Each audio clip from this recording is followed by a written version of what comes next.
Hi, everyone, and welcome to AB Conversations, where we will help you CFP your way out of it. A podcast where you get into the minds of a couple certified financial planners on how we think and feel about everyday financial planning questions and what should really matter most to you. A healthier financial life starts now. Another podcast. How you doing today?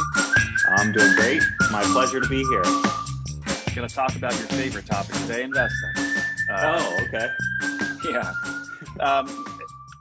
We make this comment a lot on this podcast. This is a financial planning podcast, but it's our job also to talk about what's out there. And we've been talking a lot more about investments lately because this environment is not comfortable. So like many institutions, we're halfway through the year. Hard to believe. What we'd like to do is just kind of give the mid-year investment outlook, and I'll give one disclaimer.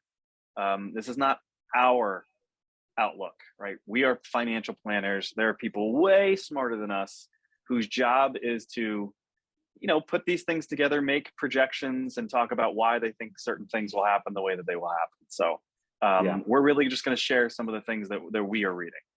Yeah, this is an aggregation of different projections, different outlooks from these huge institutions, all names people are going to know.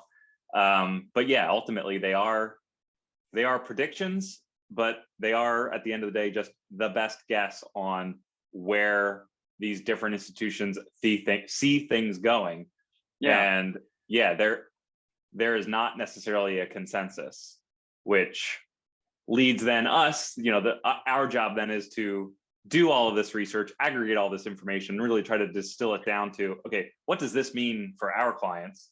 And part of what was interesting to me in going through this exercise is that the range of outcomes from an investment and economic standpoint for the rest of the year are incredibly wide, which makes it even more difficult to really feel overly confident that any decision or making a change or feeling like you're making a bet one way or the other is probably not the prudent path forward, which I think that fits with our investment philosophy in general. But it was just very interesting to me to see very different outlooks on the economy and from an investment perspective from big institutions that, like you said, this is their job to manage assets solely.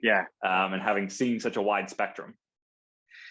Yeah, and I think, so what does that mean for our clients or our listeners, anybody listening, as we start to go through some of those themes? If the smartest minds in the business don't agree on how things are going to go, then how should you respond to that? Don't make big bets, right? Stay diversified, stay neutral.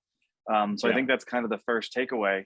The second takeaway I'd want people to have before we maybe go into some of those specifics, it's not to belittle it, right? This is a difficult environment. Inflation is real. Portfolios are down. People may be fearful of jobs. It's not a great environment, but this is just a point in time, right? This too shall pass. We've been through bear markets before. We've gone through recessions before. This is all part of the normal cycle. So staying invested, staying diversified is still, to us, the best recipe for long-term success. So anything we're going to say today is not to change anybody's mind on, well, then I need to do this.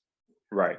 Yes, it is. It is more just to give the perspective or the context of kind of the first half of the year, what kind of transpired potentially, and then where do we potentially see things going? Again, wide range of outcomes, but being able to kind of pinpoint some of those pressure points, and again, just hopefully being able to navigate that in a prudent manner, which ultimately at the end of the day it is staying invested for the long term. We are long-term investors. I want to say everybody we work with should have that same mindset. Sure. Yeah. So I think that framing certainly makes it easier to ride the roller coaster that we're seeing. But that doesn't always remove the emotional component of being on that ride. Yeah. So let's, as you said, kind of start with how did we get here? And then let's quickly move to what do some of these outlooks tell us about what they're thinking for the second half of the year? We're throwing out the term bear market. We're there as of June, middle of June. We hit a bear market, and that's defined by a 20% fall from that recent high, which was January 3rd. Yeah. Just give people context. Again, you've been through this. If you've been a long-term investor, there's been technically 11, but we got really close 16 times to that 20%, like in that 19 range, over the last 70 years. So that's a little more than one every 4 years. That's like every presidential election cycle, right? It's probably more frequent than you even think. Right. So again, part of that context is we know it's not comfortable. We know it's emotional, but you've been here before. Don't try to time your way in and out. The average drawdowns have been ugly, right? You can get as low as 30% on average over an 11-month period of time. Luckily, if there's not a recession that goes with the bear market, it's only 23% over a 5-month drawdown. So again, we're a little on the long end of that 5 months now. It's month 7. Yeah. But again, I hope that's helpful context for what's going on in the stock market, not abnormal. Yeah, I think what makes this feel from the investment experience feel a little bit different than others in very recent history is the more prolonged volatility. I mean, you go back to March of 2020 as the most recent example of a bear market, or I guess even technically that was a recession, where it was a 3.5 week period where the market was down 30 to 35%, the S&P 500. But you kind of got to the other side of that in a month or two, and things started to feel like they were rebounding, and there was at least positive momentum. Right. Felt like you were headed back in the right direction. The worst of the investment losses were kind of behind you. That has not necessarily been the feeling so far this year. It's been this just steady decline. And we've had, a month or two here and there that were either flat or maybe slightly positive, but there hasn't truly really felt like there's been relief at any point in time. And part of that has been driven by, so many different things. But I think for the people that are not just fully invested in stocks, it's the bond side of the portfolios that really have kind of thrown an extra wrinkle into the process here. Everybody expects, I'm not going to call it a wrinkle. Call it like a hard crease, like a kinked hose, a slash. Yeah. Yeah. It's people expect their stocks to be volatile at points in time. I think that is ingrained for anybody that's been an investor. They understand there's going to be volatility in stocks, and as long as you hold them for a long enough period of time, they've always gone up. It's the bond side that you think as kind of your more stable side of the portfolio. Right. You don't think of that in volatile terms, but there are factors at play here. It's the interest rate side of things. It's the Federal Reserve that have really set up the bond market. And I don't know exactly what the statistic was, but I think this is the worst start to the year for bonds going back to 1970. So 50 plus years. Yeah, that we've had a bad bond market like this to start the year. So that, on top of stock market volatility and stock market declines, I think really adds fuel to the fire of portfolio performance to start the year, feeling just feeling awful these first 6 months. Yeah, and let's maybe then move that to where do we see things going? And unfortunately, the themes that kind of come out of these outlooks are a lot of those same headwinds that started the year: high levels of inflation, slowing growth, the Fed policy really being quite aggressive to now try to tackle inflation, the war that's going on. These things are still kind of headwinds, right? None of that has really subsided in a major way.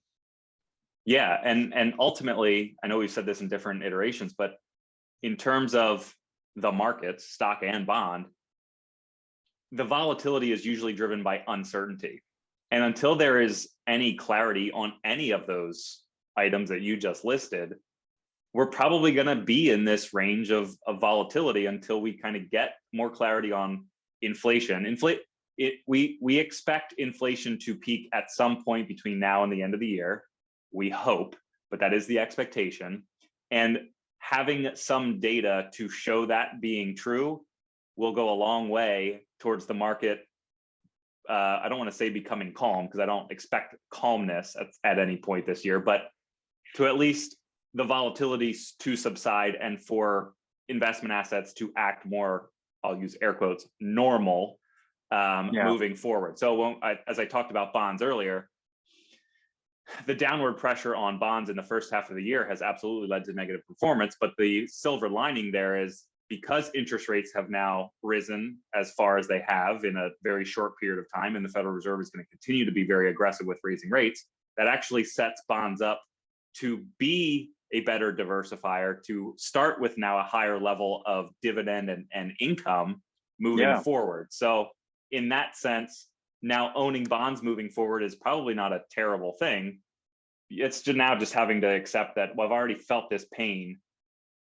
Hopefully that now sets me up to be in a better position now moving forward. But we'll I guess, again, we'll kind of see clarity on a lot of these different areas for the market to start to be able to turn the corner a little bit and focus on some of the fundamentals again. Yeah.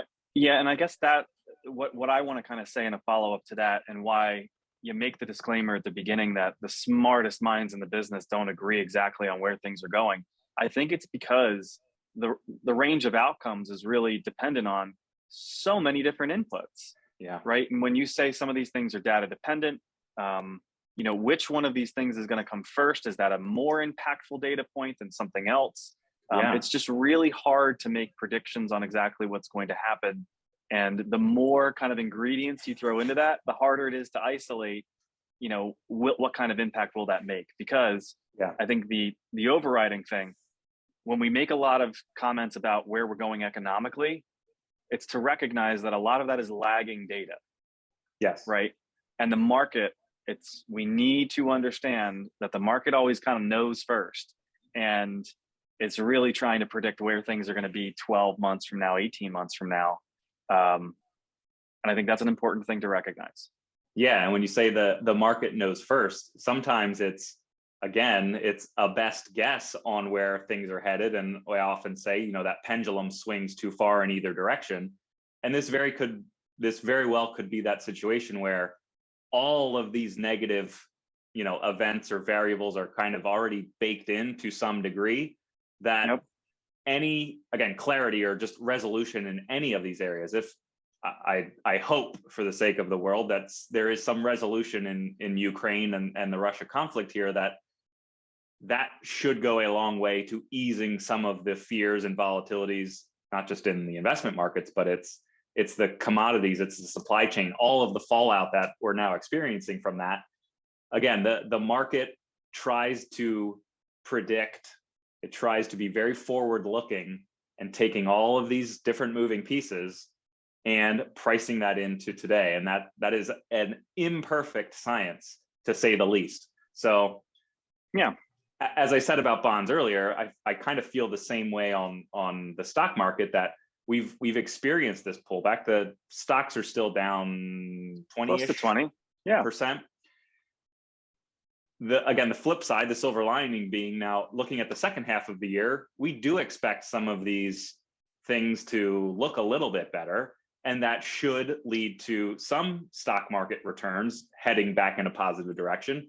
Maybe we don't get back to where we started the year at the all-time highs on January 3rd, but to recoup some of the losses and feel like we're headed back in the right direction, we expect that at some point between now and the end of the year. And hopefully that gives some relief to just what feels like just the ongoing barrage of, negative headlines and negative returns. Yeah. So I think listening to you say that, it comes back to the point we really want to make, is that it's not to make a bet one way or the other. Let's try to keep a balanced approach between stocks and bonds, because over time, these two different asset classes, there should be some reversion to the mean. Yes, that is well said. So, knowing that you looked much deeper into these outlooks than me, was there anything in any of those that you really were taken back by from any of those institutions? Yeah, so Blackrock is one of the institutions that we follow. I think they are the largest asset manager by dollar amount. Assets that they manage. And it was interesting to me because typically what we see when coming from these institutions there's always a positive spin on things, right? And maybe we fall into that camp of trying to put a positive spin on everything. But it was interesting to me that they were one of the few, if not the only one, that really had a pretty negative outlook in the short term. But they couched that again long term for long-term investors, and they categorize that by as anybody that's investing for more than 5 years, right? Good. 5 years out. They're still optimistic on both stocks and bonds, but in the short term, they don't feel as optimistic. And even just some of the things that the terminology they use, the verbiage that they use, just felt very negative and very dour in the short term. But they also, like we shared earlier, that range of potential outcomes in the short term is so varied that even they are not making huge bets one way or the other. So that was certainly eye-opening to me to see an asset manager of that size really start to kind of sound the alarm a little bit of, this is not we all know this is not a normal market environment, but this is not the normal environment where we're going to see some quick, snapback. And we've been saying that for a little bit here too. At some point, inflation being the main driver right now of volatility because of all the fallout that it has and how it's now backed the Federal Reserve into a corner from a policy standpoint.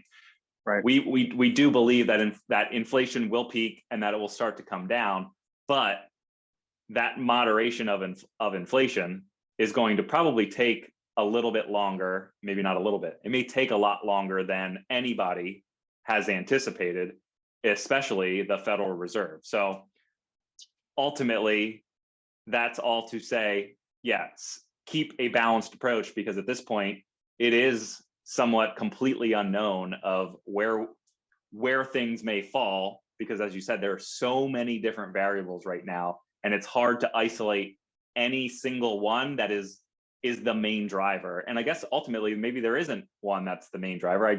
Maybe I'm just contradicting myself, because I just said 30 seconds ago, I think inflation is the main one, but there's just so many moving pieces to be able to say this thing that we're going to focus on this one area, we're going to make a decision off this one variable. That is, in our experience, that usually does not bode well. Right.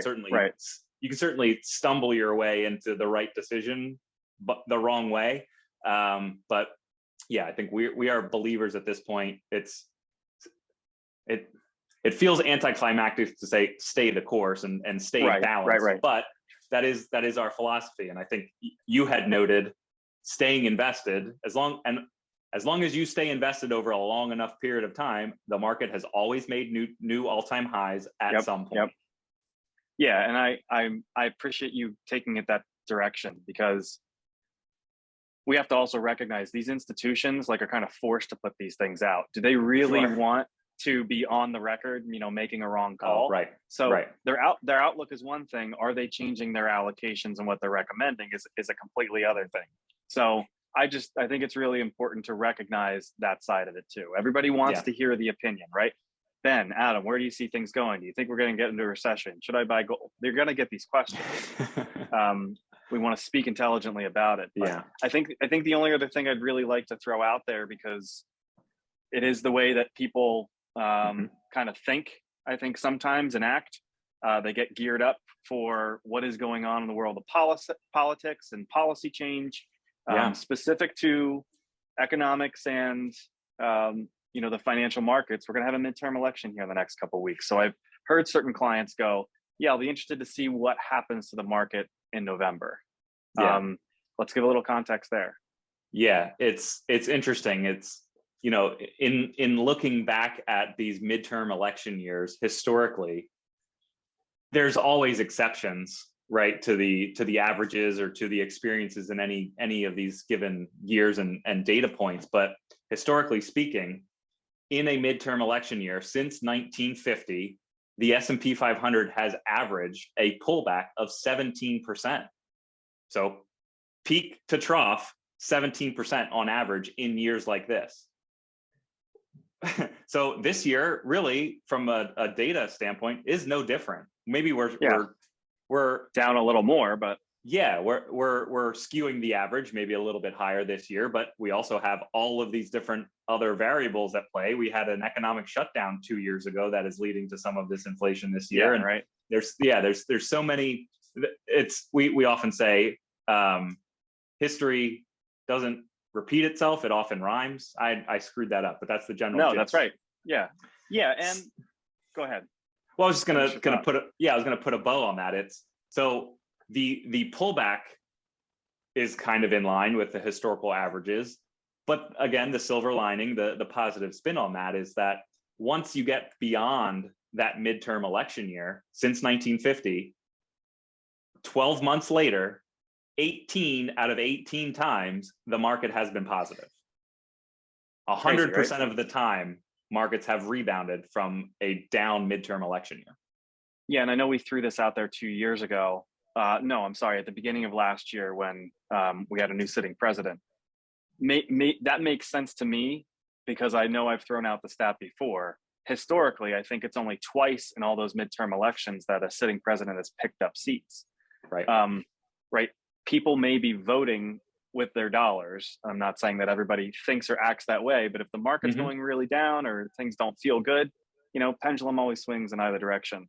Yeah. I'll put on top of that, because I know we presented this a couple of weeks ago, 12 months after you hit a bear market, 80% of the time, the market has been positive as well. That parallels your statistic, and quite positive. I think on average, more than 15% is what LPL shared with us. So yeah, I think this is all to say, whether you want to lean on history, as you said, to be a guiding factor, maybe it won't repeat, but it often rhymes. We hope that maybe makes you feel better and puts things into context if you're still just kind of feeling this drudge that we're in. Yeah. Yep. What else do you got? I don't think I have anything else. What else do you have? One more stat that I thought would be important to kind of, and maybe it's a good one to wrap it up with. Yeah. Again, we're using historical context. You can pick, you quoted Blackrock saying long-term investors are anybody, 5 years or more. This is a point in time right now. It doesn't feel great. But you can pick any rolling 5-year period, any 5 years you want, going all the way back to 1950. And if you've done the balance between stocks and bonds, 50% stocks, 50% bonds, you didn't lose money over any 5-year period, right? So I hope that's a little added comfort to know that doesn't feel great right now. We can't know when things will turn around. We're confident that they will, and you need to be a long-term investor to participate in that. Yes, so that is the key caveat, I think, to that statistic, is that you stayed invested over that 5-year period in stocks and bonds, because there is. We talked about it on the investment Q&A that we did not that long ago, that the difference between the market returns of a balanced portfolio and actual investor returns, there's a gap there, and that's often driven by emotions and making decisions at potentially inopportune times. So the key being stay invested to be able to actually realize those returns, because we often see those, I don't know the exact statistic, but missing out on some of those best days in a given year really lead to lack of performance if you're missing some of those best days. And that's often where we see people self-sabotage by trying to time the market, often leads to mistakes. Well said. So thank you, sir, for all your input, all the commentary, for reading through everything that you did. It's a lot of information, but hopefully to our listening audience, they got some good nuggets out of that. Yeah. And if anybody has questions or wants to talk through it for their specific situation, let us know. Give us a call. Thank you, sir. All right. Thank you.